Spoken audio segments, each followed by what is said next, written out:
سے اولا آلہ ہمارا نبی، سب سے اولا آلہ ہمارا نبی، سب سے بالا والا ہمارا نبی، اپنے مولا کا پیارا ہمارا نبی۔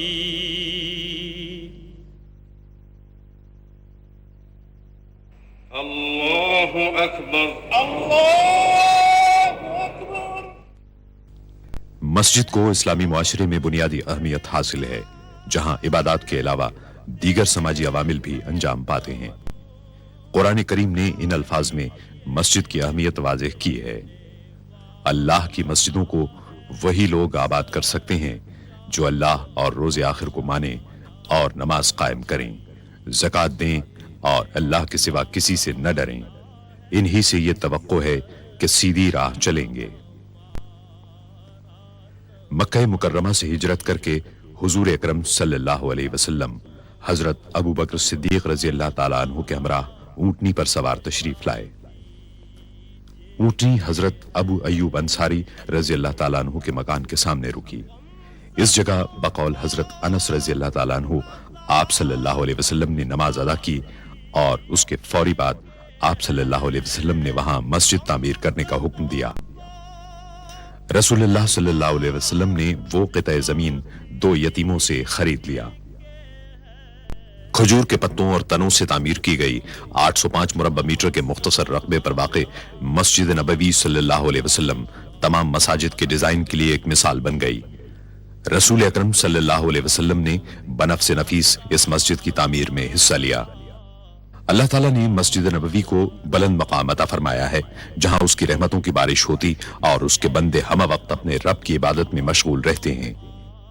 رسول اللہ صلی اللہ علیہ وسلم نے سن 7 ہجری میں مسجد نبوی میں 2475 مربع میٹر کی توسیع فرمائی۔ 17 ہجری میں حضرت عمر فاروق رضی اللہ تعالیٰ عنہ نے مسجد میں 1100 مربع میٹر کی توسیع کی۔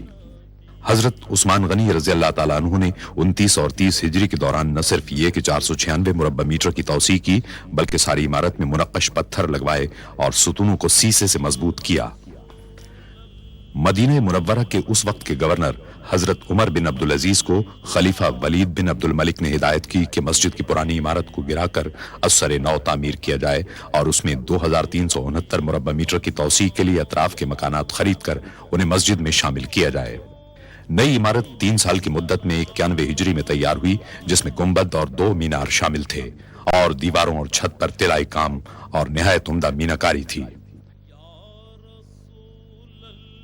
161 ہجری میں خلیفہ محمد بن منصور عرف مہدی نے مسجد کو 2450 مربع میٹر کی وسعت دی اور پوری عمارت کو نقش و نگار سے آراستہ کیا۔ 1233 ہجری میں آل عثمان سے تعلق رکھنے والے سلطان محمود نے مسجد کے گنبد کو دوبارہ تعمیر کرایا اور 1255 ہجری میں انہوں نے گنبد پر سبز رنگ کرایا، جس کی وجہ سے وہ گنبد خضرا کہلاتا ہے۔ اس کے بعد کئی صدیوں تک مسجد نبوی صلی اللہ علیہ وسلم میں کوئی بڑی توسیع نہیں کی گئی، حتیٰ کہ 1265 ہجری میں سلطنت عثمانیہ کے سلطان عبد المجید خان نے اسے عروس المساجد بنا دیا۔ انہوں نے شمال اور مشرقی سمتوں میں مسجد کو 1293 مربع میٹر تک توسیع دینے کا کام شروع کرایا۔ اس کام کی تکمیل میں 13 برس صرف ہوئے۔ مسجد حرام کے بعد مسجد نبوی صلی اللہ علیہ وسلم تمام مسلمانوں کے لیے دوسری مقدس ترین مسجد ہے، جہاں وہ دنیا کے کونے کونے سے زیارت اور عبادت کے لیے حاضر ہوتے ہیں۔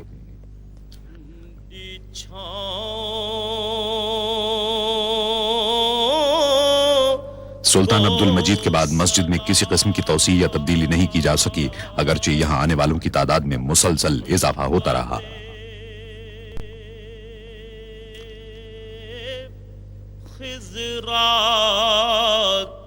لوگوں کی بڑھتی ہوئی تعداد کے پیش نظر شاہ عبدالعزیز السعود نے 1368 ہجری میں مسجد نبوی صلی اللہ علیہ وسلم میں توسیع کا فرمان جاری کیا۔